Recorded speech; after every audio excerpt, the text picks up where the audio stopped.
Since wala po si Pastor, mga Quezon po, huwag po tayong mag-alala dahil nandito naman po tayong lahat. Amen. Amen po ba? Amen. Okay po. Ang ating pong song leader, bago po tayo magsimula.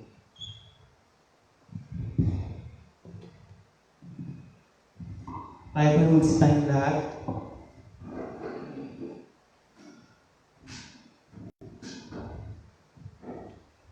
Blessed Sunday po. Ready? Standing on the promises of Christ my King, through eternal ages let our praises ring. Glory in the highest I will shout and sing. Standing on the promises of God.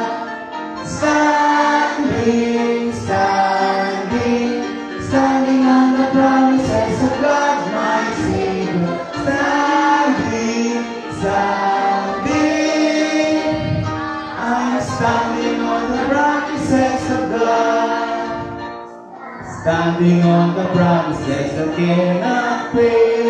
When the whole and strong of God and prayer I sing, by the living word of God it shall prevail. Standing on the promises of God. Standing, standing, standing on the promises of God my Savior. Standing, standing, I'm standing on the promises of God. Standing on the promises of Christ our Lord, bound to Him eternally by love's strong cord, overcoming daily with the Spirit's word.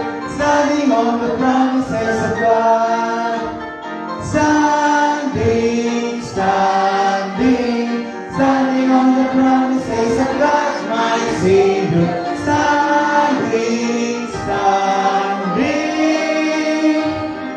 I'm standing on the promises of God.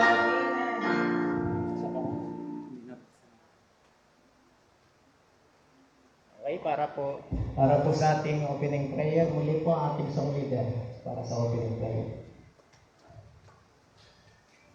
Yuko po natin ang ating mga ulo, ipit po natin ang ating mga mata, naging ng presensya ng Panginoon.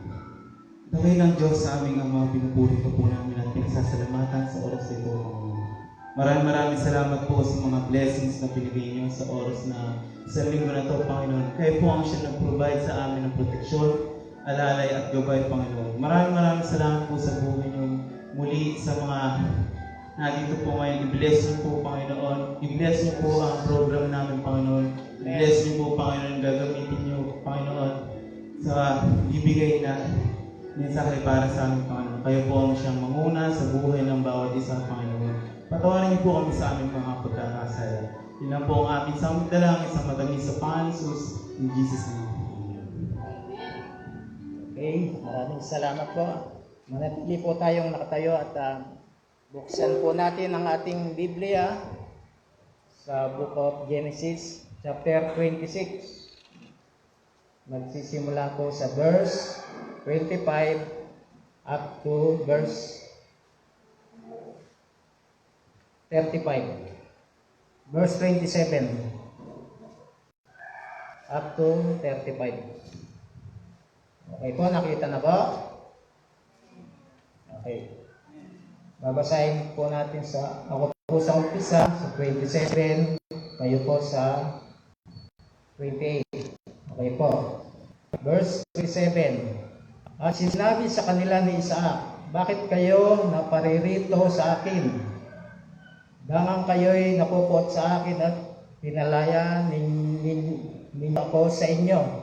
Pinalayas ninyo ako sa inyo. Verse 28 po.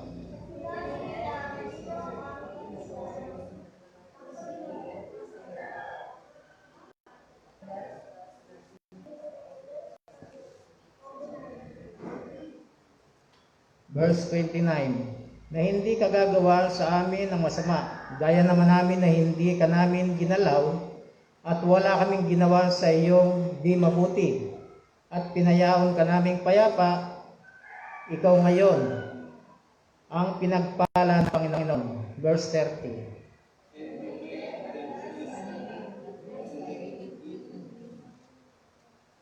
Verse 31, at sila'y gumising ng madaling araw, at sila'y nagpanumpaan, at sila'y pinagpaalam ni Isaac, at nagsialis na payapa sa kanya. Verse 32.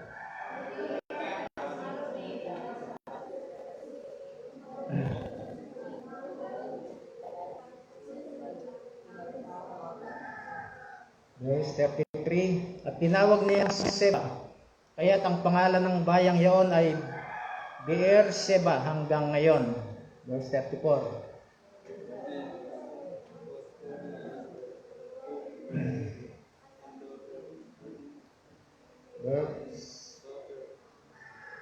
Verse 35, sabay-sabay po tayo. At sila'y nakasama ng loob kay Isaac at kay Rebeka. Tayo po yung muko, pikit po ating mga mata. Tayo po yung manalangin. Dakilang Diyos na makapangyarihan sa lahat, muli po sa umagang ito, kami po ay nagpupuri, nagpapasalamat sa iyong kadakilaan sa aming mga buhay. Salamat po, Panginoon, sa bawat isa na narito na patuloy na nananamba, nanampalataya at kumikilala sa iyong dakilang kapangyarihan, Panginoon. Salamat po sa mga miyembro na hindi po nakararating, subalit ingatan mo po sila, Panginoon, sa kanilang mga tahanan. Salamat po ng marami at sa umaga pong ito, ikaw po ang magpala sa aming pag-aaralan sa umagang ito. Salamat po ng marami. Bigyan mo po ako ng sapat na kaalaman upang maipahayag ang iyong salita. Ito po ang aming samot dalangin sa pangalan ng Panginoong Hesus at ang lahat ay magsabi ng Amen. Okay po, pwede na pong makaupo lahat.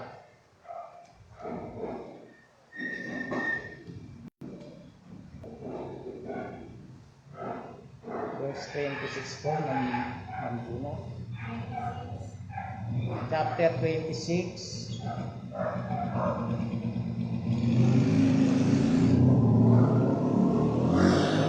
Verse 20, magsisimula po sa 27. Ayan. Okay po, ayan. Sabi po doon sa verse 27. Sa number 3 po tayo. Sabi po, Isaac followed the step of his father Abraham in serving the Lord. Amen. Verse 27. And Isaac said unto them, wherefore come ye to me, seeing ye hate me and have sent me away from you. Okay po. Maalala po natin na si Isaac ay inutusan ng kanyang amang si Abraham na pumunta sa Gerar para po doon manirahan. Ang Gerar po ay nasasakupan ni Abimelech. Siya po ang hari ng king ng mga Filisteo. Nung nandun na po siya, matatandaan po natin na madalas po na si Isaac ay nagpapahukay ng mga balod ng tubig upang kanilang gawing inumin. At yun po ay pinatatabunan po ni Haring Abimelech. Subalit hindi po nasiraan ng loob ang ating lingkod na si Isaac. Patuloy po na paghukay ng balon at pagkuha ng tubig. At gayon nga po,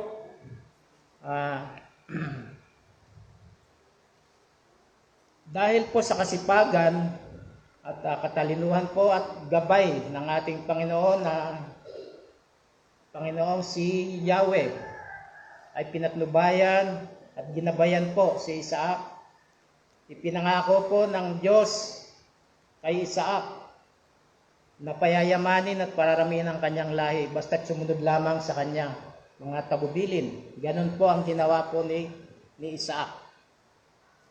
Kaya po, siya ay umunlad ng umunlad. Hindi lang po 100 beses na dumami ang kanyang mga ari-arian, mga alagang tupa, mga baka, at kung ano-ano pa. Sa punto pong yon, nagkaroon po ng inggit si Abimelech. Bakit po? Kasi po, hindi siya naniniwala na ang Diyos ay na kay Isaac, na sumasa kay Isaac ang Panginoon. Bakit? Bakit siya yung umaasenso? Bakit patuloy ang pagdami ng kanyang mga ari-arian? Yun po ang gumugulo sa kanyang isipan. Ganon din po sa ating mga buhay sa ngayon. Marahil yung tong iba sa atin yan, nagkaroon na po ng mga ari-arian sa ating mga buhay.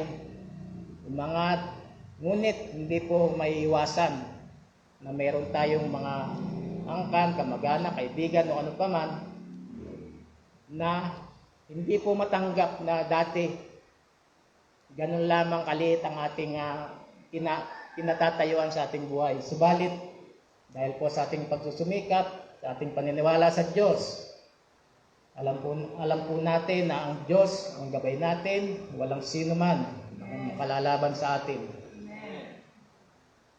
Ngunit, hindi po magtatagumpay ang mga ganong mga bagay, ang ganong mga klaseng tao, na patuloy po tayong ibabagsak, sisirain ang ating pangalan.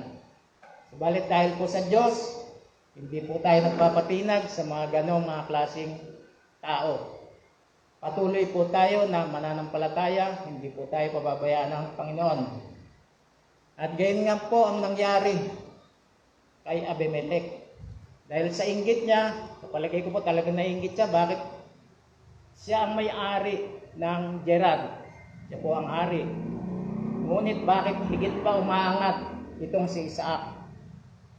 Yun ang kanyang labis na ikinalulungkot sa kanyang sarili. Kaya ang ginawa niya, dahil nakita niya na talagang dumoble na ang kayamanan po ni Isaac, pinaalis na niya ito sa Gerar. Ang sabi po doon, babalikan po natin sa verse 17. At umalis si Isaac doon at tumantong sa libis ng Gerar at tumahan doon. Umalis po si Isaac. Ngunit andun pa rin siya sa nasakupan ng Gerar, sa libis. Muli nagpahukay na naman siya ng balon at nakasumpong ng malakas na bukal ng tubig. Sa puntong iyon, wala na pong naghangad na iyon ay questionin. Hindi kagaya ng mga nauna, pag nakita, binabawal sila at pinatatabon ng uli. Sa puntong iyon, hindi na po nangyari yun. Nakasumpong na sila ng malakas na bukal ng tubig. Sa verse 28, sinabi nila, malinaw na aming nakita na ang Panginoon ay sumasa iyo. At aming sinabi, magkaroon ng pagsusumpaan tayo, kami at ikaw, at makipagtipan. Ang ginawa po ni Haring Abimelech, siya mismo yung pumunta kay Isaac. Nagulat pa nga po si Isaac. Ano po sabi niya? Bakit nagpunta ka rito? Hindi ba galit ka sa amin? Hindi ba galit ka sa akin? Pinaalis mo ako sa Gerar. Yun po ang sabi. Ngunit ano po ang sabi? Sabi nga po sa 28, malinaw na aming nakita. Kumbaga nagising po si Abimelech na talagang kasama ng Diyos si Isaac. Dahil saan magmumula po ang kanyang kayamanan kung hindi sumasa kanyang Panginoon? Kaya ang sabi niya, kumbaga nakipagtipan po si Abimelech kay Isaac. Ang sabi niya po sa 29, na hindi ka gagawa sa amin ng masama, gaya naman namin na hindi ka namin ginalaw, at wala kaming ginawa sa iyong di mabuti, at pinaayon ka naming payapa. Ikaw ngayon ang pinagpala ng Panginoon. Para kung nakita po ni Haring Abimelech na totoo ang Diyos ni Isaac. Kung kaya't siya mismo ang lumapit, kinaibigan niya. Kinaibigan niya si Isaac. Si Isaac naman po, hindi naman po nag-atubili na tanggapin siya. Kung kaya hinarap niya, tinanggap niya kung ano yung ginawang pagpapali sa kanya na itinuring siyang tao, hindi po siya pinagtabuyan. Kung hindi, pinaalis lamang siya upang mapunta sa pananaw po ni Abimelech. Kailangan niyang paalisin si Isaac para yung ibang pagpapala na sa palagay niya ay mapunta kay Isaac, sa kanya na. Ngunit hindi po nangyari yon. Dahil dinagayan po ng Diyos, si Isaac patuloy po na ang kanyang pag-unlad, paglaki ng kanyang angkan, sa kabila nung ginawa sa kanya ni Abimelech. Kung kaya nakipagtipan si Abimelech, siya mismo yung pumunta, na ang pag-aakala po ni Isaac ay itinuring siyang isang kaaway. Ang pagkakaparito po, pagkakapunta ni Abimelech kay Isaac ay nagdulot ng isang magandang pangyayari. Pinaghandaan niya sila at sila'y nagkainan at nag-inuman sa verse 30 po.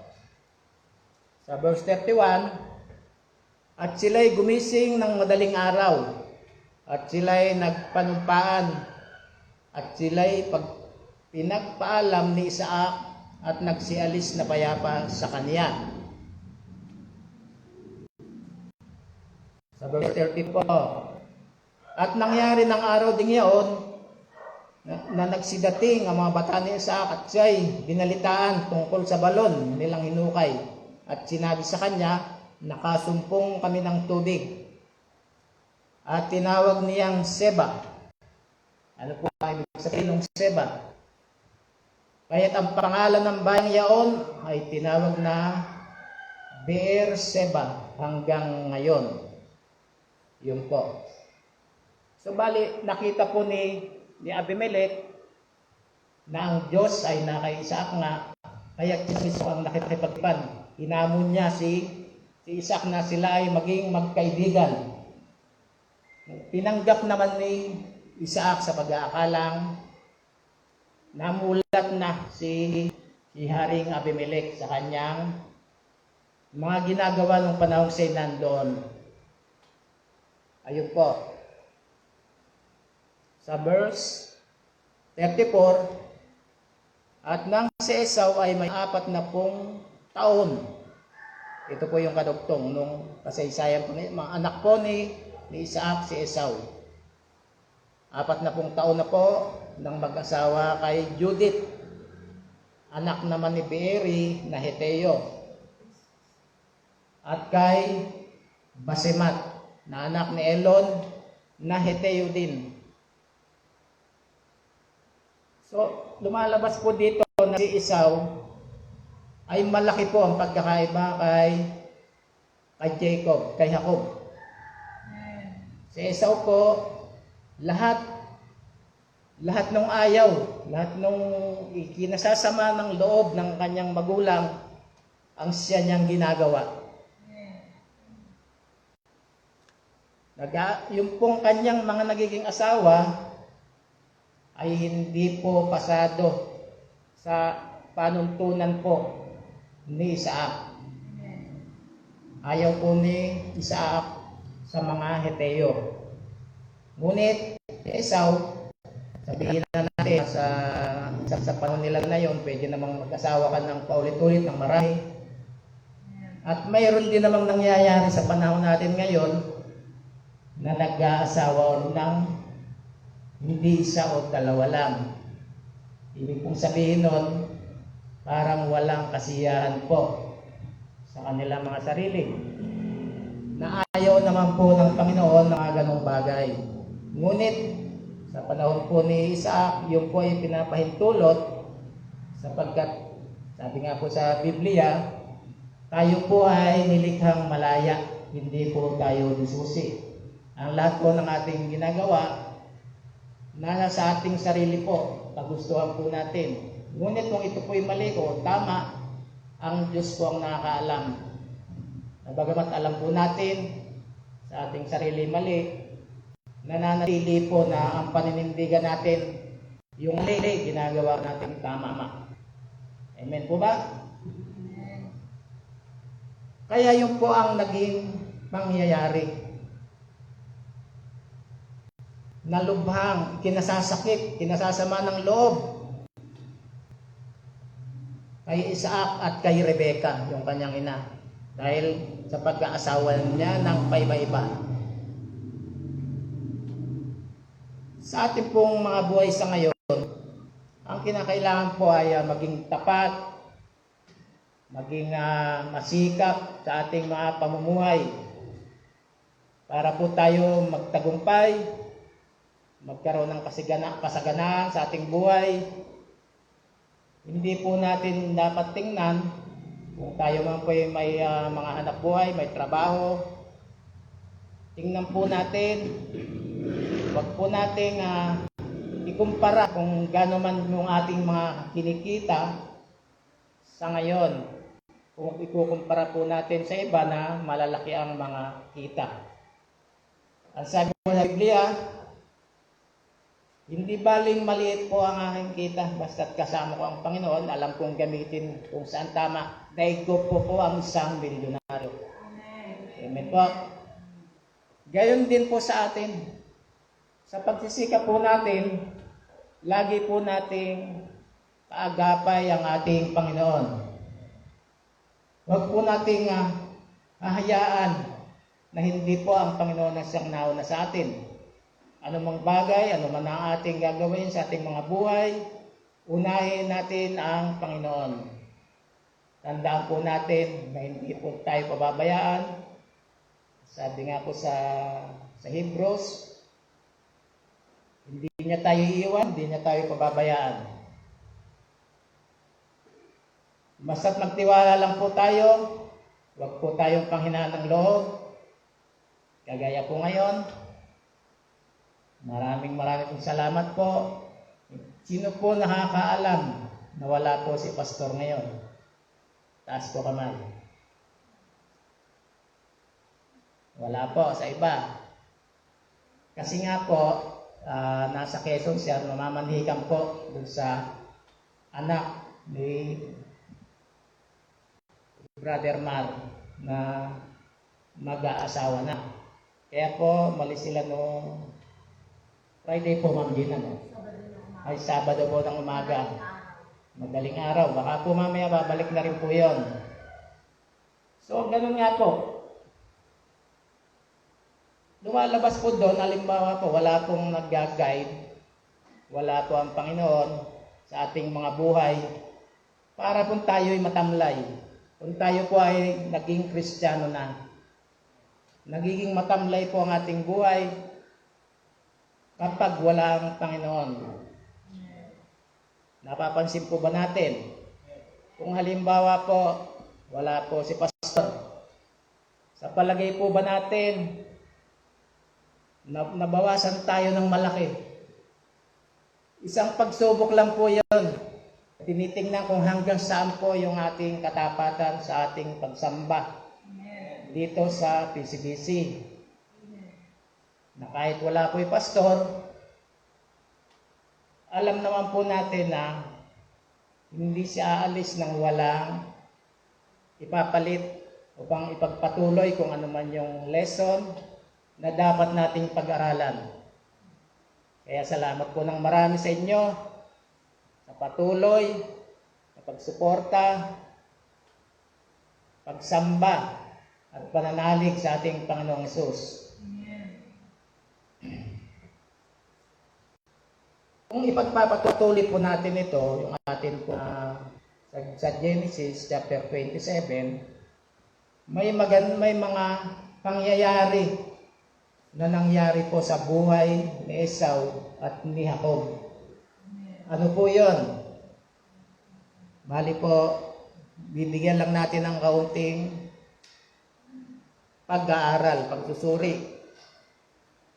Sa chapter 27 po, sa verse 1, at nangyari ng matanda na si Isaac at malabo na ang kanyang mga mata, na anumat hindi na niya makikita, tinawag niya si Esau na kanyang anak na panganay at sinabi sa kanya, anak ko, at kanyang sinabi, narito ako. Sa verse 2 po, at sinabi niya, narito ako'y matanda at hindi ko nalalaman ang kaarawan ng aking kamatayan. Verse 3, ngayon nga'y kunin mo, ipinamamanhi ko sa iyo ang iyong almas, ang iyong lalagyan ng pana at ang iyong bulog.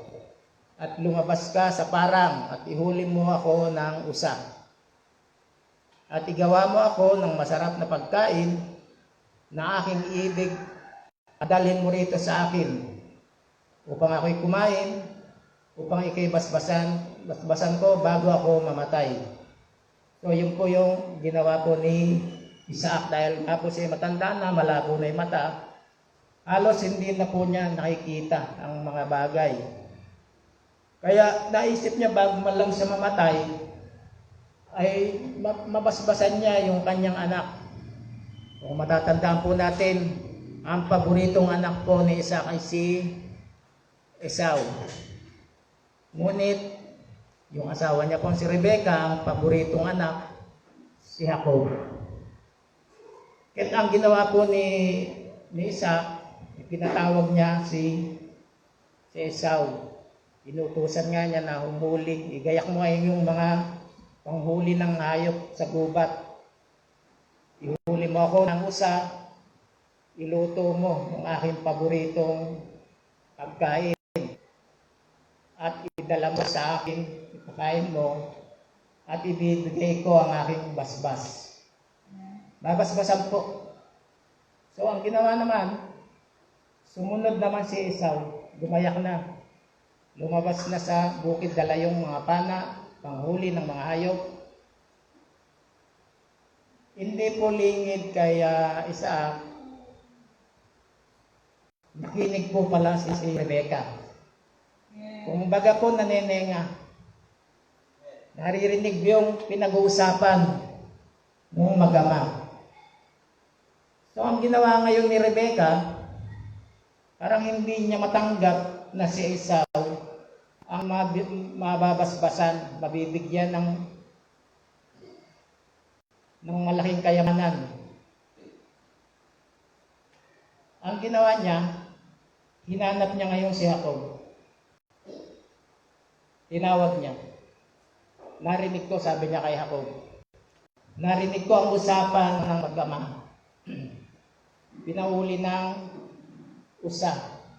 Pinaluluto at pakain at siya ay babasbasan. Ganito ang gawin mo anak, sabi po ni Rebecca. Kumuha ka ng kambing diyan sa ating kulungan. Kakatayin ko, iluluto ko, at idala mo sa iyong ama, ikaw ang magpakain. Ayaw kong tanggapin ni Jacob. Dahil sabi niya, kilala ako ng aking ama, kilala aking boses. Saka hindi po maganda yon. Magsisinungaling po tayo. Yun po ang sinabi po ni Jacob.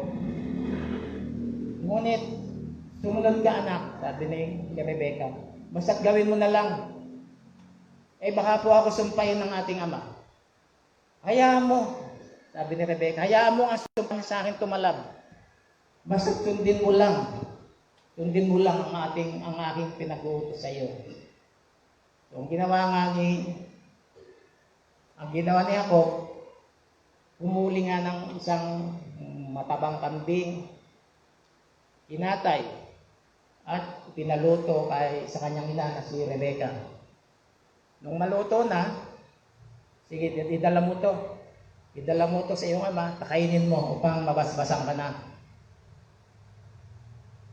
Ang ginawa po ni Jacob, nung madala, nagpunta siya sa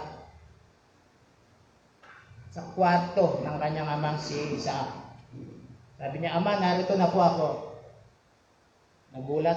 Nagulat po si Isaac. Sino ka? Ako po si Esau. Nagtataka. Bakit yung boses Hindi kay Esau. Ay, hindi kay Esau.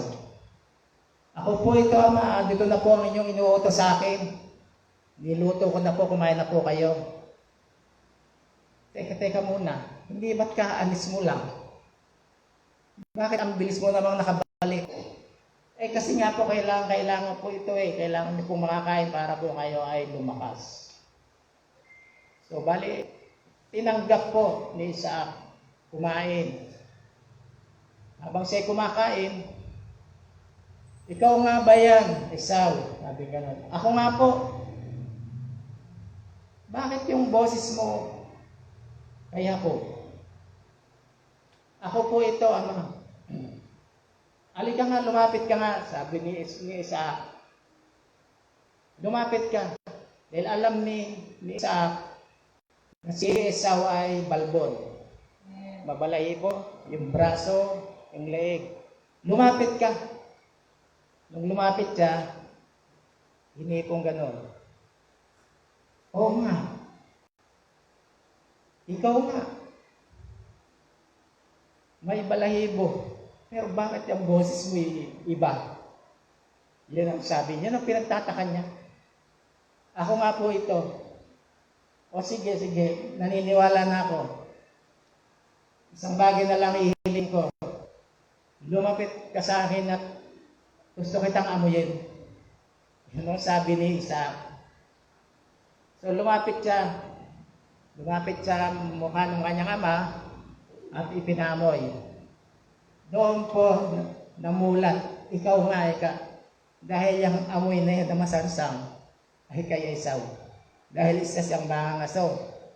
Dahil ang naamoy niya yung balat ng kambing na nakabalot sa katawan. Kaya't matapos makakain, ano po ang ginawa? Binasbasan niya si Jacob. Sa pamamagitan ng utos ni Yahweh, ipinagkaloob niya ang lahat, ang mga ari-arian, ang kapangyarihan, at sinabi rin ni Isaac na ang iyong mga kapatid ay magsisisunod sa iyo. Kapagkat ikaw ang tinalaga ko bilang ikaw ay panganay.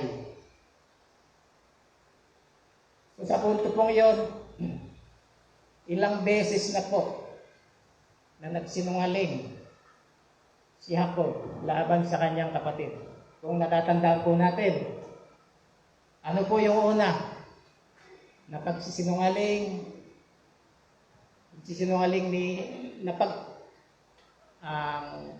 ang unang ginawa ni Jacob kay Esau.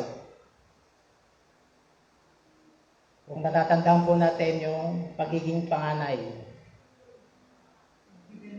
Ibinenta po ni Esau ang pagiging panganay dahil sa gutom.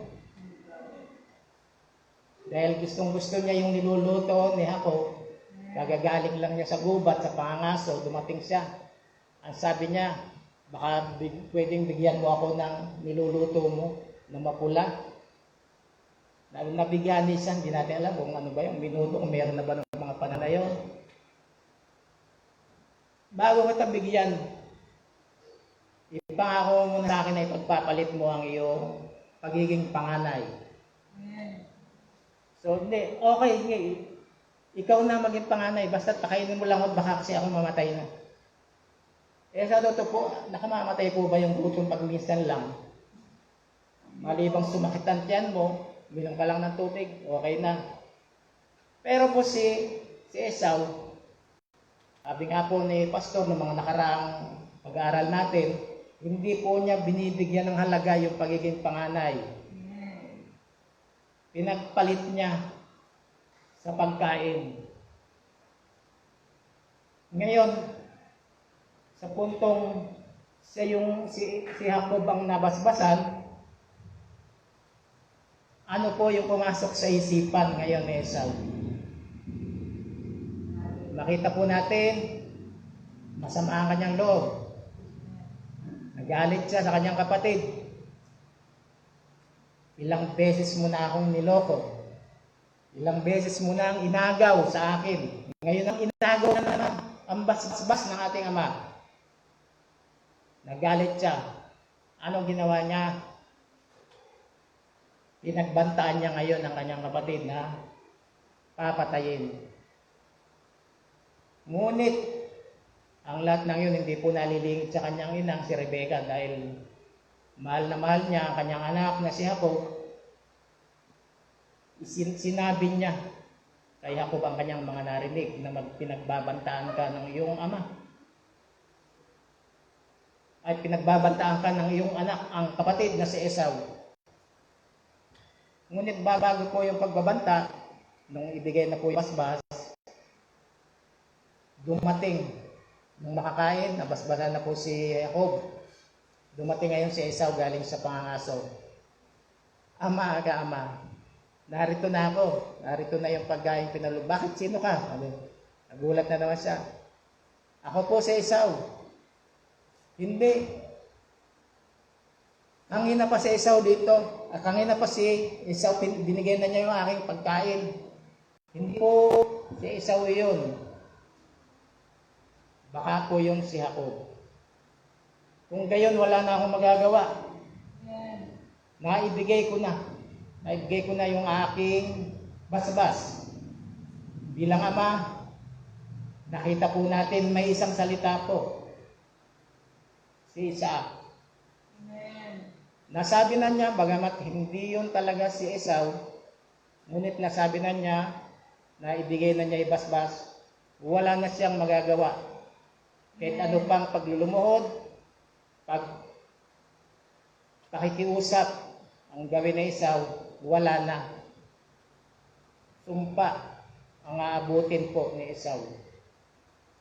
So sa ating pong tahanan, sa ating pong pamilya, mayroon po ba tayong mga anak na kagaya po ni Esau, ni Jacob? Amen. Sino po ba yung sa tingin natin, mayroon po ba tayong paborito sa ating mga anak? Hindi po natin masasabing wala. Doon po sa mga may pamilya. Sino-sino na po ba yung may pamilya? Taas nga po kamay. Amen. So kung may anak po kayo na gano'n, sa tingin ninyo, ano po gagawin ninyo kung umantong na sa pagkaroon ng kung kayo po ay matanda na, tayo po ay matanda na, halimbawa, ano po gagawin natin doon sa ating mga maiiwan, sa ating mga ari-arian? Sino po sa tingin natin ang pwedeng magmana? Meron po ba tayong pipiliin? Pero sabi po sa Biblia, ang lahat ay sa panganay. Kaya't yun po ang ginagawa ni Isaac. So sa amin naman po, sa aming pamilya, ako po yung bunso. Wala naman po kasing mamanahing kayamanan. Kaya hindi ko po alam ba't yung kahirapan pala pinag-aawayan din.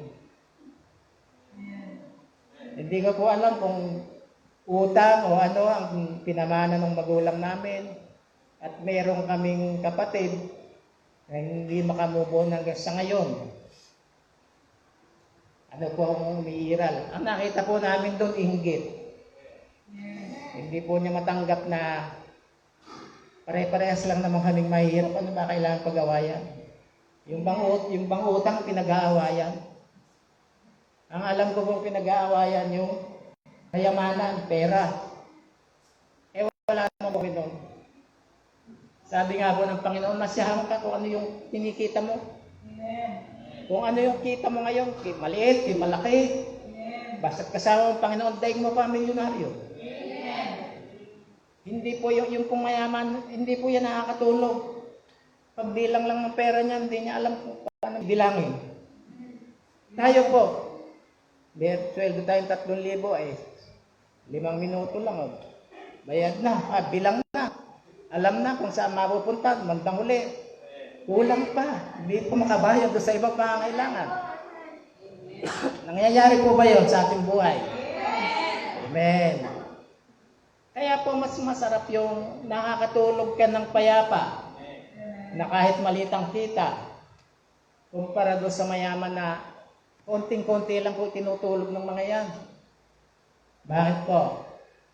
Natatakot baka sila malooban, ma-hold up, kung maaari, gawin tatlo, susian ng mga pinto, baka mapasok, lagyan mo ng maraming CCTV. Makita ko sila yung mga umahaligid. Kaya po ako, sa buhay ko po ngayon, ako po malapit ng mag-senior. Hindi ko po pamamanahan po ng kayamanan po aking mga anak. Dahil wala po tayong ganong kayamanan.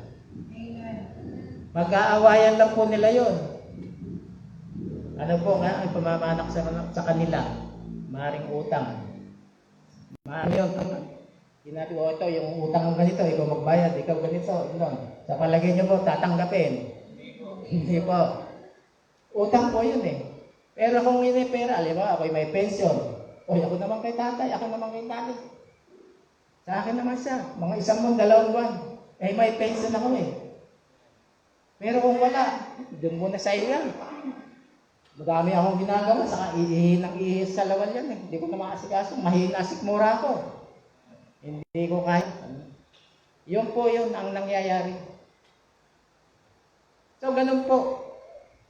Sa pamilya po ni Isaac. Sino po yung napamanahan? Yung pong may pananampalataya, may pagmamalasakit po sa kung ano po ang ipinagkaloob ng Diyos sa kanya, si Jacob. Samantalang si Esau, pag-alagala lang, mahilig sa pangumundo, pangangaso, ang lahat ng bagay walang halaga sa kanya. Na kung titingnan po natin, parang sinusuri po silang dalawa ng Diyos. Titingnan ko kung sino ba talaga ang dapat na mamuno, maging panganay sa dalawang ito. Kung matatandaan po natin, nung pinagbubuntis pa lang, nag-aaway na sa loob ng tiyan. Maging nung ilalabas na, hindi ayaw pumayag ng bawat ako mauna. Sanggol pa lang po. Ako naman. Kaya ko nang lumabas yung isa anong gawa, nakahawak doon sa sako. Kasunod na silang lumabas. Ganon po katindi po yung magkapatid. Subalit, ang binigyan po ng importansya ay yung may ipinakikitang pagmamalasakit at pagiging tapat sa ating Panginoon. Amen. Sino po yun? Si Jacob po. Kaya't siya po yung nabiyayaan, nabasbasan, napagkalooban. So wala na pong magagawa si Esau. Kahit maglupasay ka dyan sa inggit, sa galit, magbandahan ng kung ano-ano, wala na. Sabi nga ng kanyang ama, wala na, naibigay ko na. Ala na akong itinira para sa iyo. Kaya yun po. Sa buhay po natin, ganun ang kailangan natin gawin. Maging tapat sa ating pananampalataya, sa ating pananalig sa Diyos. Huwag po tayong bibitaw. Alam naman po natin na maiksi lang ating panahon. Hindi magtatagal. Bisa na yung mga sakit na yan, mga COVID, mga UK variant. Hindi po natin alam kung ano ang kahihinatnan ng ating mundo. Ngunit tayo po ito, Kristiyano, tapat sa ating Panginoon. Hindi po tayo maliligalig sa mga kung anong naririnig natin, mga balita, kung ano-ano pa. Tayo po ay mananatili na nakatayo, naniniwala na pagdating ng huling araw, tayo pa rin ang kasama ng ating Panginoon. Amen.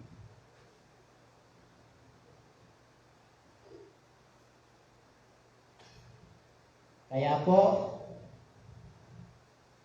kahit po tayo ay ilan-ilan lang, ang mahalaga po dyan, hindi po yung bilang ang tinitingnan ng Panginoon. Ang tinitingnan po dyan, kung ano yung laman ng ating puso at isipan. Kung ikukumparan po natin sa iba, ang sinasabi nga nila, sila lang ang kararating dun sa langit.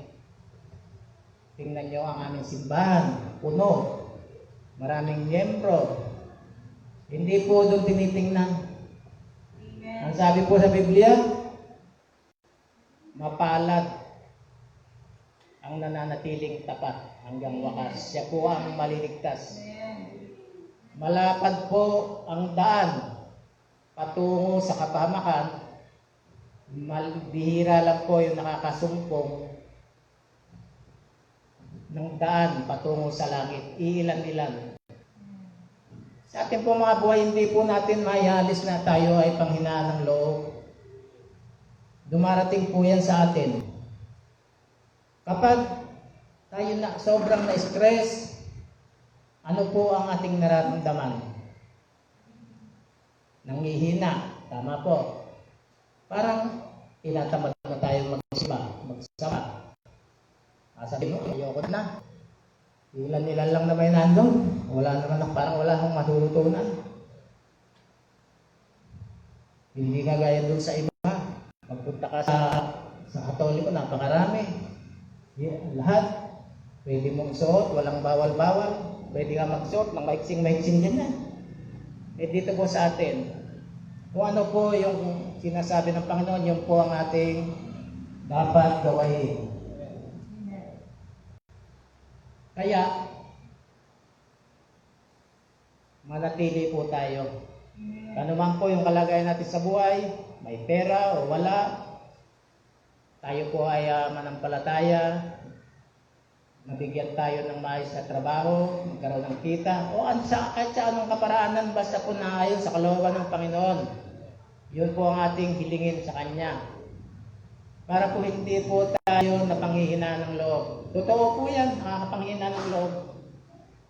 Ako po sa dami ng trabaho, bilang ako po sekretary ng barangay namin, talaga pong isang damakmak na papel. Halos, doon na nga nakatuon yung aking attention. Pagka may mga trabaho dumating galing DILG, nawawala na ako sa focus, sa Bible, sa ating Diyos. Pero, hindi ko po aalisin. Hindi ko kakalimutan, ito yung aking sinimulan. Pag sa sandaling bumitaw po tayo rito, ano po ba yung sinasabi? Sa Hebrews 9:27, if they shall fall away, to renew them again unto repentance, He crucified Himself, the Son of God, afresh into an open shame. Ano po ibig sabihin nun? Pag po tayo nag-backslide na, nawala na tayo ng paniniwala sa Diyos, paano po tayong babalik sa Panginoon? Ibibilad na naman ba natin sa kahihiyan ng ating Panginoon? Hindi po. Kinakailangan po, yung pong panlalamig okay lang, na nangyayari yun. Pero yun po yung tumalikod, mismo tayo tumalikod, hindi po natin dapat gawain. Kung atin pong babasahin ang Book of Romans, andyan po yung lahat ng baluti ng ating pananggalang laban sa kaaway. Andyan po yung helmet, andyan yung espada, andyan yung lahat ng baluti, andyan na, nasa harap na natin. Saan po hindi nilagyan ng cover? Kung mapapansin po natin sa Book of Romans, sa likod, wala pong takip yung likod. Bakit po hindi nilagyan? Puro sa harap. Pag tinira ka, lahat may panangga. Pero, pag tumalikod ka, patay ka. Yun po yan. So, ibig sabihin po, dito na tayo nagising, dito tayo namulat. Ito yung katotohanan. Tayo mga Baptist, magpatuloy po tayo, lumakad po tayo ng nakaharap, diretso. Pag tumalikod po tayo, tumiray kalaban. Sapul po tayo dyan. Yung po yung tinatawag na tapat na pananampalataya sa ating Panginoon. Sino po ang nakakaranas na dito? Nakaka-experience na parang nanghihina na? Meron po ba? Ano po ang ginagawa ninyo kung sakali po na gano'n ang inyong nararamdaman? Amen. Pray. Prayer po. Ang pakikipag-usap sa Diyos. Sabi nga po ng Biblia, prayer is talking to God. At paano mo sumasagot ang Diyos sa atin? Literal po ba? Hindi po. God is answer to us through His Word, the Bible. Pag binasa natin ang Biblia, sumagot na sa atin ng Panginoon. Ganun lumiko, nag-pray tayo sa ng Panginoon. O, basahin mo yung Biblia. Ituturo sa iyo, pagpapuksan mo. O, iba pala yung sagot sa aking panalangin. So, ganun po. Huwag po tayong panlamigan, pagsawaan, magsawa sa kapapanalangin upang makamit natin ang tagumpay sa ating mga buhay. Hindi po natin hinahangad po yung maraming kayamanan. Hindi po natin kailangan ito yun. Ang kailangan nating ipunin yung kayamanan po sa langit. May nakagayak po doon na ating mga tirahan, mga lantay na ginto. Dito po sa lupa, kung ano man yung wala tayo dito, wag po tayo maingit sa iba. Kung ano meron sa atin, yun ang kalooban ng Panginoon. Dapat po natin tanggapin, pasalamatan. Upang sa gayon ay maging mapayapa ating puso at isipan. Iwasan yung mga pagkakampi-kampi, pagtatanim ng galit sa ating kapwa, maging sa kapatid o saan. Pag may nakikita tayong hindi maganda sa kanilang mga ginagawa, pray. Ipag-pray po natin na sana baguhin siya. Wala pong imposible sa Diyos. Lahat po posible. Okay po. Magsitayo po tayong lahat. Tayo po.